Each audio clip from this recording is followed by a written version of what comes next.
உங்களின் குரலாக சட்டமன்றத்தில் ஒலிக்க ஒரு வாய்ப்பளிக்க வேண்டும் என கோவில்பட்டி தொகுதி திமுக வேட்பாளர் கருணாநிதி பொதுமக்களிடம் கேட்டுக்கொண்டார். தூத்துக்குடி மாவட்டம் கோவில்பட்டி சட்டமன்ற தொகுதி திமுக வேட்பாளர் கருணாநிதி தீவிர வாக்கு சேகரிப்பில் ஈடுபட்டார். ஜோதி நகர், சுப்பிரமணியபுரம், சாஸ்திரி நகர் உள்ளிட்ட பகுதிகளில் பொதுமக்களை சந்தித்து ஆதரவு கோரினார்.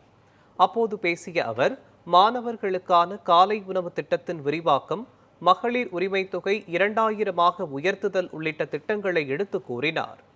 உங்களின் குரலாக சட்டமன்றத்தில் ஒலிக்க ஒரு வாய்ப்பளிக்க வேண்டும் என கூறி உதயசூரியன் சின்னத்திற்கு வாக்களிக்குமாறு கேட்டுக்கொண்டார். வாக்களிக்க வேண்டிய சின்னம் உதயசூரியன்.